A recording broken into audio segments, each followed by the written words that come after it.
Well, today on Sailing Hideaway, we're off on a new adventure. This is going to be our last cruise for a while. We're going to put Hideaway up on the hard, and we're going to do a complete refit. As you know, Hideaway is a Compac 23, hull number 2. Since it's hull number 2, it has little or no amenities down below. So we're going to be adding some woodwork. We're going to be cleaning things up. I'm going to put down a new floor deck there. Just generally improving our living conditions when we are cruising. In the exterior, we're going to be repainting our top sides. We'll be looking at our rigging, pulling the chain plates, pulling the rudder off. We'll be doing some painting out there too. Just a general cleanup and trying to get it to look like it did 17 years ago when we first were adopted by the Hideaway.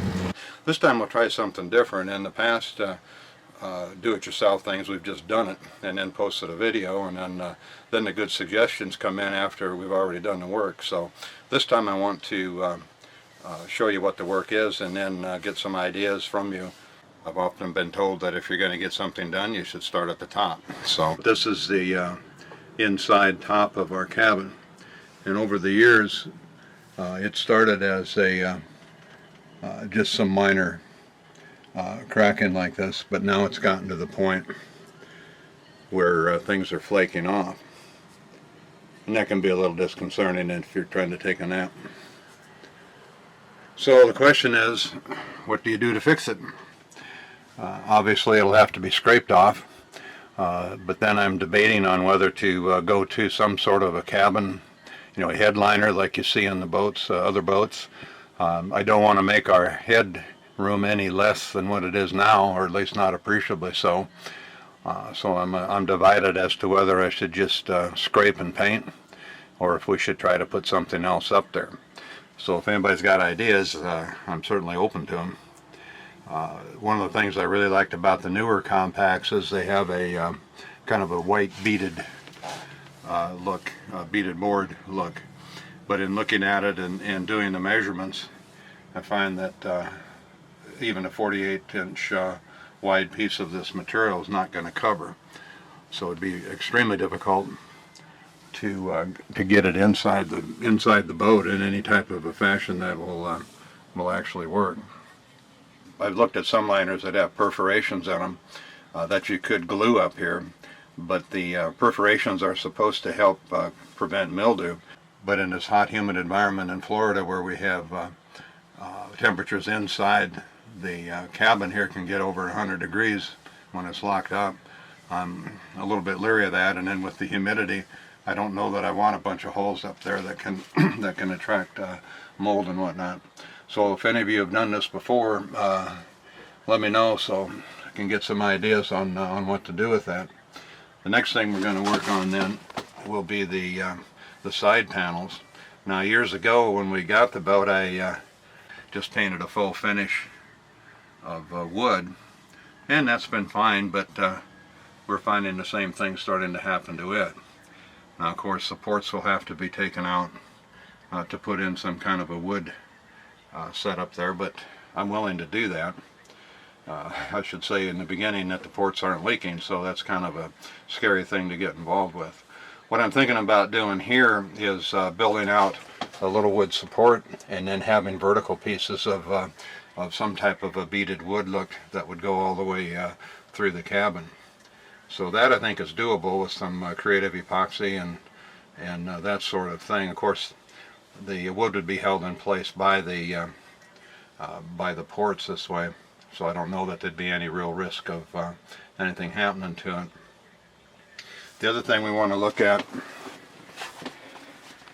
inside here is going to be the setup we have for our electrics.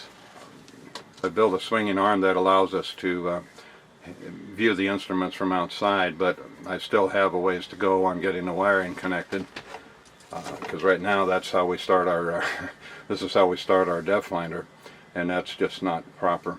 So we're going to be working on doing something there. I want to put up more shelving, I guess you'd call this. I got to reconfigure here. I want to move my radio, make it a little bit easier to access. I think we can probably just panel these two sides and be fine. I don't want to overdo the vertical wood idea too much here. The hull sides do suffer a little bit from that fracturing, but it's not that bad. So that's probably going to get repainted. Maybe I'll put some strips of teak alongside. Don't really know there. I'm not as concerned. Obviously, I need to. Part of this is going to be removing having a look at those chain plates. Some ominous rust there. But that's not a problem on our boat because there's obviously they're easy to get to. Yeah, another thing we're going to do is redo this floor. Probably doesn't look too terrible, but over the years, the rainwater and that has just gotten into it, and it's starting to peel back. There's enough missing pieces where I'm not going to be able to just re-glue something. I've seen some designs where people have put their panel box and electrics and radio and all that right there, but I'm a little afraid to do that. That's a wet spot on this boat. Not that it leaks, it's just that you're exposed to the weather. So I'll probably leave the panel where it is, even though it's extremely inconvenient underneath here. But we don't get to the panel box that often anyway. And the bow here, we're going to just do some basic painting. Might make the pump out hoses there a little bit neater. But remember, we don't sleep in the bow. We don't use the V-berth at all here anymore, and that's mainly because I don't like the idea of having the head underneath our bedding.